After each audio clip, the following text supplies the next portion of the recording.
Yes. I think one of the good things about the fact that there's an election is that there's going to be a new council. There are going to be some people on the council who are, in addition to the ones we've had now. And I think that in itself is going to help us move forward, just to get off the dime of the same people entrenched in the same ideas. The things I would like to do is follow the direction of the citizens, which was to purchase the CDC parcel altogether. We already know for a fact that we've got a couple counties that want to help us, and we believe that using those partners to buy that parcel would move us forward quickly. We know that we have to sell a portion for development, and I am totally for that. I guess where I differ is that rather than high-end residential for the development, the most recent surveys clearly state that people want some kind of a restaurant there, or a way to have events, I would say medium type events, as opposed to Aspen style or city style events, meaning weddings, dances, quinceañeras. I have a lot of friends in the Latino community, and they are having a real shortage of places to have these big parties.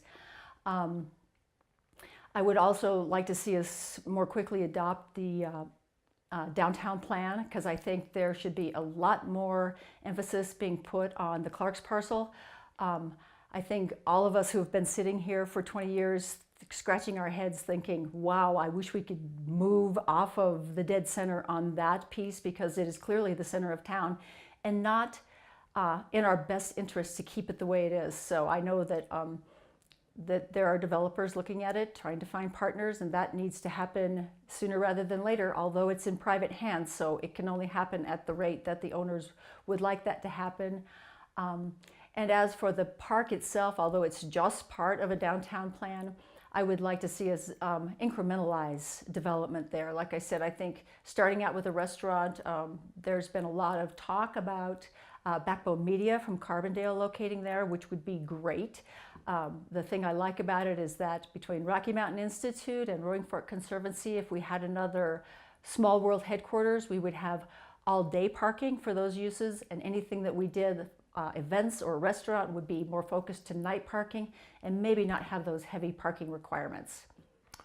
Well, Council approved resolution number 9 at the last meeting, 4-3, and that gives direction to staff and to P&Z to go forward and look at, continuing to look at the downtown area and the parcels that are vacant, like Merino and Pan Fork, and then the parcels that are currently built on, like Clark's Market.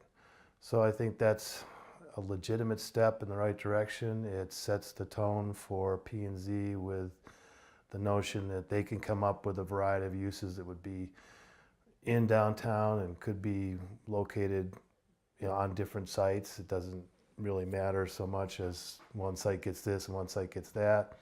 And then there was a square footage mentioned that could be looked at in an appropriate way on the Pan Fork parcel. So for me, I think that's a great step forward to get things moving. And that still involves public hearings with P&Z, technical review committees. There's no lack of public sentiment that can be expressed, and then it comes to the board. So I still think we're looking at a minimum year before there's really any hard decisions. And in this process, we may see an application come forward for land use on the Pan Fork, or we may not. So, but the point is, it'll be much better process than it kind of has been.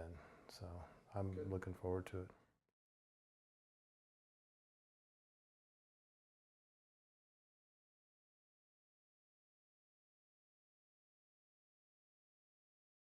When I think of the broader plan, I think of the River Master Plan, and I think of what we've been able to create on the River Master Plan along the corridor of 82, or Two Rivers Road, Old 82, from the upper bypass to the lower bypass bridge, and the opportunity there for the Pan Fork to fit in as kind of the centerpiece of the whole system through the true town, through the river, Pan Fork, or through the confluence of the Frying Pan and Roaring Fork and that whole stretch.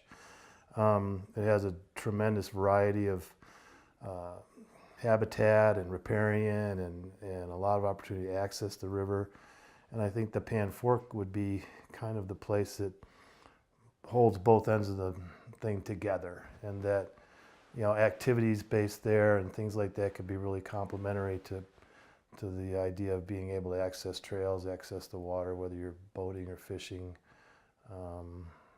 I just think it's going to pull together the one-stop shopping kind of feel with the library and the post office. The Midland Bridge is a beautiful bridge, and you know, just as we go forward, it's really part of it. The three priorities other than Pan Fork for me are really setting it up for the future generation to be able to live here, come here, grow businesses, raise families, you know, things like that. Keep our culture intact, keep our small town culture intact. I see the Pan and Fork is so much bigger than for downtown Basalt. We have the only riverfront downtown. We have the only downtown that is on the confluence of two rivers in North America, which makes us kind of special. So I think we should really use that regional amenity aspect of this for year-round events and concerts, art and recreation. And I think if we do install somewhat of a events center in a restaurant, something kind of like we see at the Limelight, it's not truly an event center, it is more definitely focused on public gathering space, restaurant. I think that would bring so much to downtown that no one can imagine how great that would be. There are a lot of priorities in Basalt right now, but I would have to say what really is floating to the top, and it has a tremendous amount of pressure on it and also a lot of support for it, is the underpass on the highway at Basalt Avenue. Another of my top priorities is the redevelopment of Clark's Market. I kind of addressed that in my last question, that it is an elephant sitting in the room as far as redevelopment. It should be the #1 focus for downtown as far as cleaning up architecture, getting some housing downtown to support commercial businesses and restaurants. I like to tell people that when Tim and I lived in Denver, it was prior to Coors Field. And when we worked downtown at 505, downtown Denver rolled up the carpets and went home. And when Coors Field was built, 10,000 housing units were built, and the race was on. So I think, you know, our #1 deal to drive that is creating a major event center in the park, which in turn creates a demand for housing downtown, which in turn creates a demand for a grocery store and more retail. So I see it sort of from the top down sort of thing. Our Coors Field is that legacy river park that we have.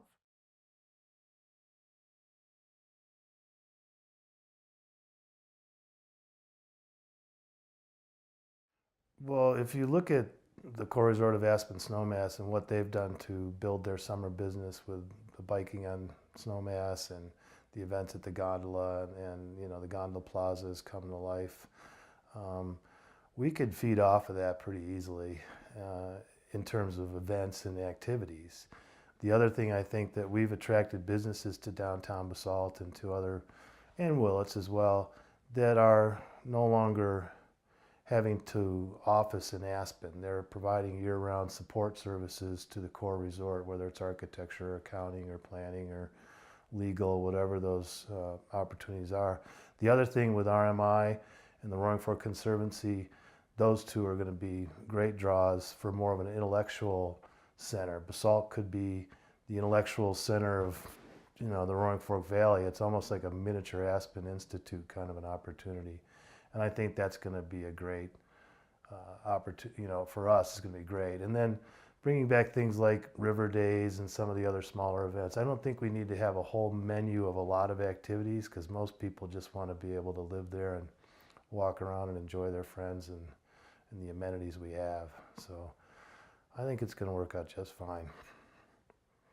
You know, we have talked all the time about, or for many years since I've been around, about how Basalt should be more like Carbondale, et cetera, et cetera. And I think that Carbondale's approach to a year-round economy is all about focusing the business and events on the locals.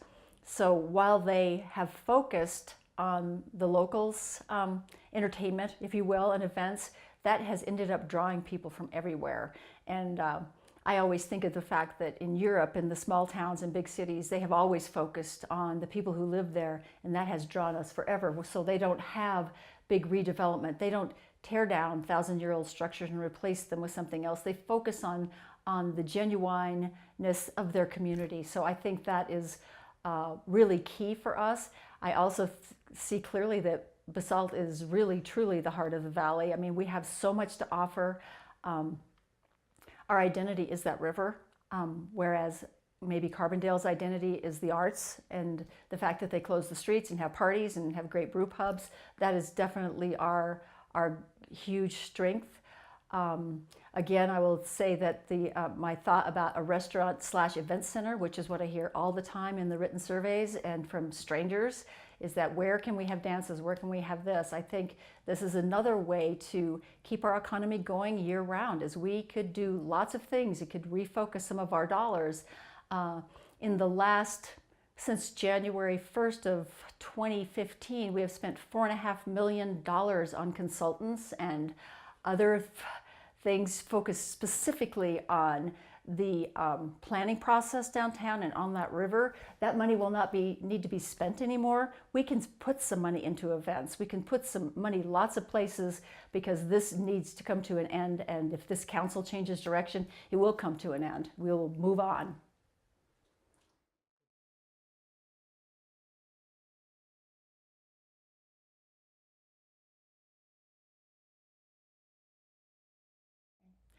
If Basalt does have a parking problem, it is one of the most wonderful problems you can have. I came from a small town in northeastern Colorado, and its economy went down and down and down when agriculture went down. So I would say a parking problem is one of the best problems you can have. It provides great insight into the fact that there's a lot of pressure on your businesses. Not to be repetitive, but the Clark's redevelopment is super important regarding parking. I mean, our only other choice for parking is surface parking, which could be on the river parcel, which doesn't make any sense at all, or structured parking. And because the Clark's parcel, which I know isn't called that anymore, but that's what everyone I know calls it, is subgrade, there is actually some space in there for some structured parking, which is not beneath the water, beneath the river, and could be done slightly more expensively than surface parking, but not as expensively as under the river parking. I have talked to Tim Belinsky a number of times about this, and I'm sure he doesn't want me dropping his name every day, but the truth is that that needs to be a public-private partnership.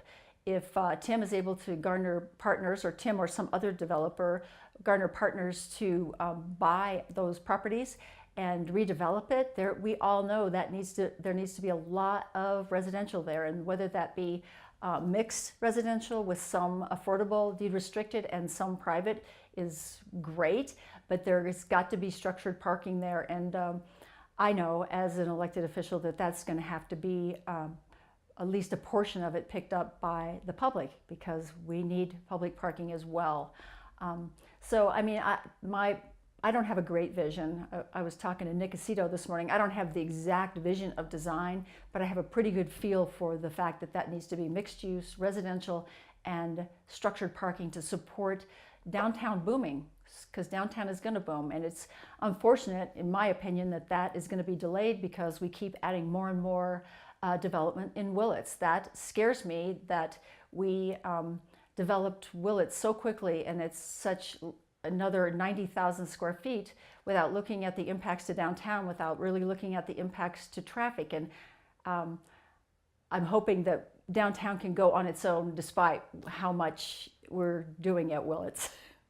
Basalt has a parking problem sometimes and sometimes not. When the weather's bad, we have a lot of commuters parking in downtown and catching the bus. We also have some business owners and others that tend to park in front of their stores most of the day. So that message is sent, guys, let's think about that a little bit. Possible solutions, I've been looking at downtown improvement districts, business improvement districts that could create funding mechanisms to build a parking structure. I've looked at the RAFTA park and rides. And I personally think they could accept another couple floors of a parking structure across the highway on the south side. I think there's some opportunity at Clark's Market to get some below grade parking or below street grade parking. And then I also think that if it's a walkable downtown and you can park your car and take care of 5 or 6 things at the same time, that saves a lot of automobile trips in and out. So paying for it, that's got to be prioritized, and that'll come with the development. So I think we can manage that as well.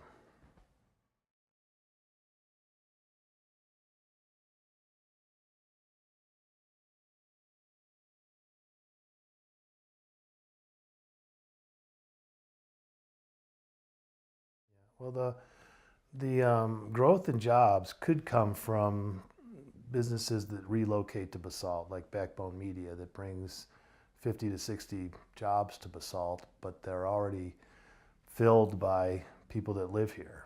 So you kind of kill 2 birds with 1 stone in that regard. The same with the ski company bringing some of their workforce into the buildings down in downtown. You know, they already live here. The jobs are coming to Basalt. So we're not creating growth per se. We're just re-landscaping what we have. And that's a big deal. They are all in housing right now. That's also helpful. And they will help the bottom line of the community by bringing those jobs here. The opposite side of that is the new people that want to come here that have entrepreneurial businesses that work remotely from home. My son does that. They need housing and they need small office spaces to get going, and I think downtown could provide that. Small town character is about the people that live in the community. It's not necessarily about the buildings and the view planes and the heights and all that stuff. It's about the people that actually live in town and their ability to build relationships with each other and families and the schools and all those things. I've been in communities that are quite a bit bigger than Basalt that have incredible small town character in their culture. So I think we just have to stay the course and make sure we have a good diverse population and don't get too overheated. So I think that it's a challenge to balance growth and small town character. But the truth is that every time we do a survey and whenever we vote, it tends to be that people moved here because they wanted to be more in a rural community. They didn't want to be in a highly urbanized community, or they would be in an urbanized community. So although a lot of people think that there should be some reasonable and well thought out growth, I think people are generally, in the majority, preferring to keep it small towns. So the balance to me is, I think we need to focus a little bit more on taking care that we do the right kind of growth, because there is not an issue with growth not going fast enough. That is not the side that needs to be addressed. It is the side of the small town character. There will be buildings and structures on every square inch of this valley. There is, without any help from us as elected officials, it will just happen.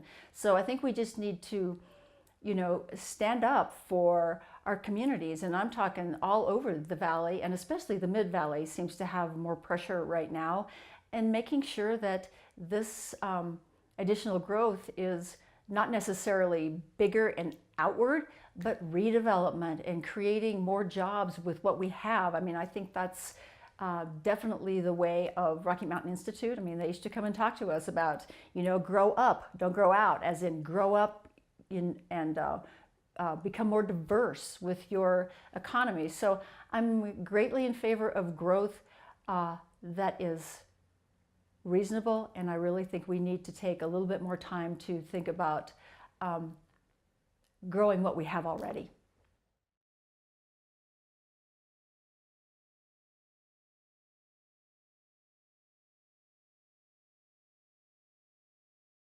I have spent time on so many different kinds of nonprofit boards, work.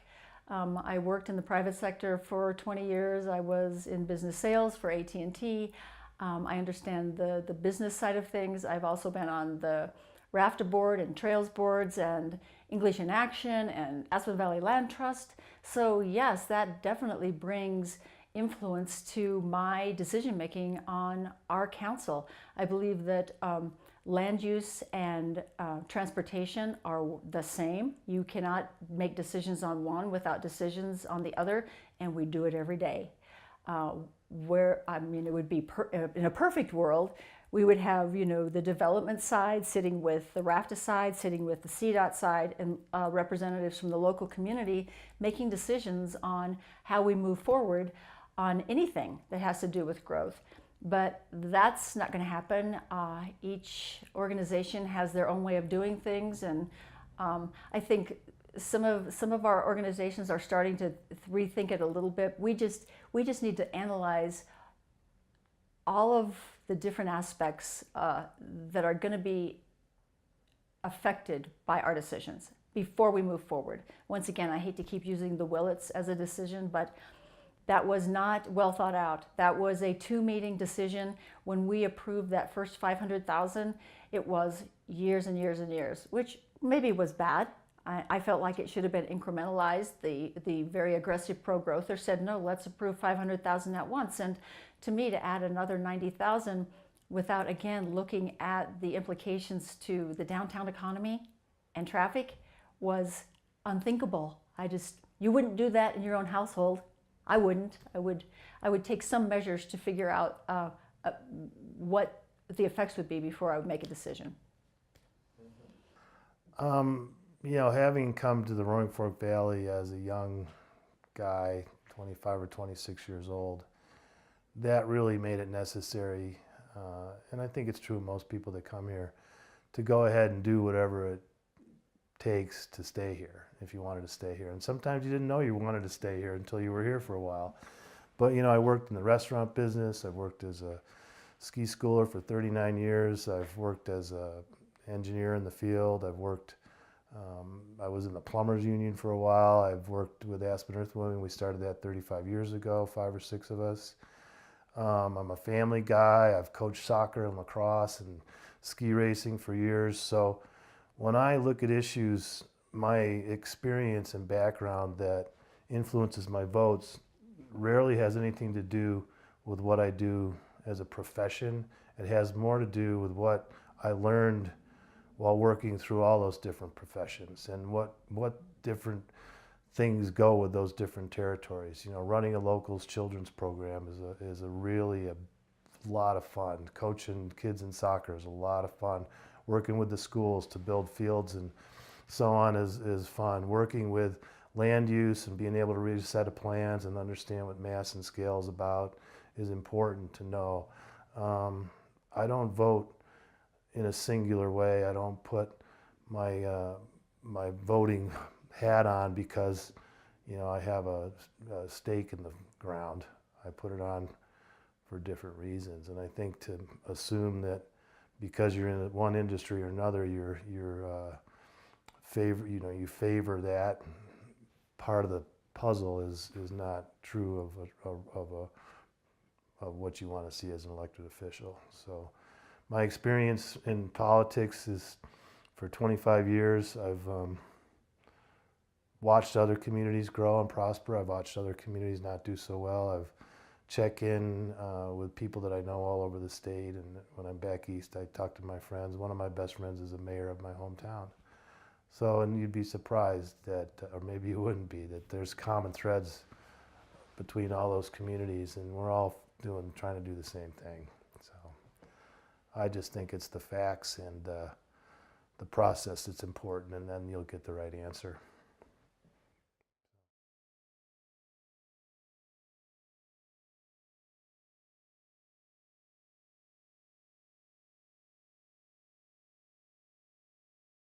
Well, again, I have to say, we've actually spent money on consultants to help us determine what our identification is, what is Basalt. And back in those meeting days, people would again say, well, Carbondale has an ID, they know what there is. So I would have to say, first and foremost, Basalt has its own persona. That persona is the river. We are the only people that have this beautiful river in our downtown. Aspen does not, Carbondale does not, Glenwood does not, no one does. So if we don't capture that and play on that to our ultimate, we are going to be very, very sorry. And I think the reason I say incrementalize anything we do there is because if we start rushing through development approvals, especially on the river, that is irreversible. We are going to end up wishing like that we had not. we had not. So just having said that, I have to say, because of that river, Basalt is already greater than any other town in this valley. There is nobody that can compete with that river focus. And we just need to make sure that we keep that river available for events for our locals. You know, I always bring back the European model, that the European model, they do things for the people who live there, and they have for 1,000 years, and they continue to do that, and it brings in more tourism and more livelihood of locals. This is sort of an off-the-cuff thing, but if you've ever been in Italy, they have these old streets where some of them are closed, and they have every day the passeggiata, where the locals sit along the streets. They sit in the bars and they just sit on benches, and then people walk by, the old ladies holding hands or walking their dogs, and that brings us there to enjoy as well.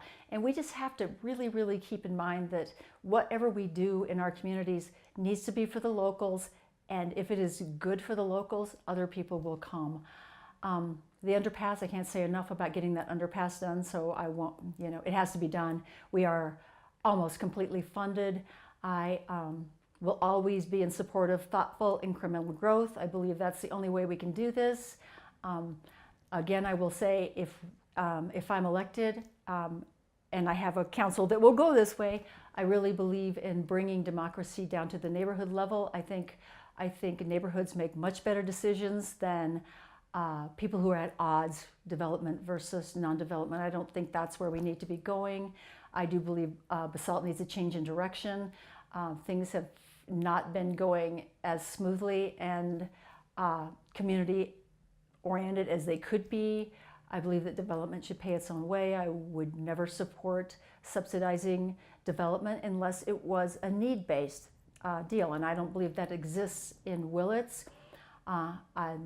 And I guess lastly, I would say we are doing a pretty good job of connecting the different parts of our town. We made some annexation decisions that are geographic, and we cannot reverse that. I mean, I think first of all, you could take advantage of the fact that we have different neighborhoods, just like Denver does. They have their highlands, and they have all these different locations in town, and you just capture that and be proud that you have different kinds of neighborhoods. But at the same, having said that, we need to hook it together in some way. And my suggestion is we hook it together with trails a little bit better than it is. Our wayfinding isn't great. If you get dumped off on the bus in Basalt and you want to get somewhere else in Basalt, you're going to be confused. So there needs to be great wayfinding at the BRT stations, out wherever there's an intersection on a trail. We need to be very clear about where you're going if you go right, where you're going if you go left, and maybe even on that wayfinding, say what businesses you're going to go see. You know, it's not on the highway, it's not highway trash. So I think, you know, I've been on the Trails Committee for 100 years, and I really believe that not just within Basalt, but regional trails are so, so important. The Rio Grande Trail has been one of the best things for our community and our economy. I mean, Ride the Rockies is going through this year, and that is, you know, last time people came through on this route, they almost cried on the Rio Grande Trail, where in the closure area, because there is beauty there that we don't have anywhere else. And that is, once again, is why we're all here, and that's why people move here. And so to think it's something else, I think, is misguided. Well, I think I want to see a level playing field that allows diversity to happen, that allows consensus to be, you know, arrived at, that allows for a real, transparent, open process that creates a lot of social capital in the community. I really think that we can build off of the foundation that we have in downtown and including Willits and including the region. You know, we do need to be more adamant, more more negotiating from a position of strength with our partners, whether it's Pitkin Eagle, RAFTA, whoever it is. We need to be we need to become a mature community in the negotiations we have with other governments, whether it's the school district or whoever it is, nonprofits, for-profit developers, whoever it is. And we set out to do that back in '96 because we were being really run over by land use issues. And we just said, wait a second, let's step back, look at the master plan, create some urban growth boundaries, and start to define our position in the Roaring Fork Valley. And I think that we need to continue to do that. And sometimes I think we're parented a little too much by other influencers in the valley. You know, well, Basalt should do this, Basalt should do that. We know what Basalt needs to do to be a successful community, and we need to execute it. And to be kind of under the wing of other agencies, we need to just step up and become equal players in that level playing field. And that's my vision, we want to be a leader in the Roaring Fork Valley. That's where we want to be.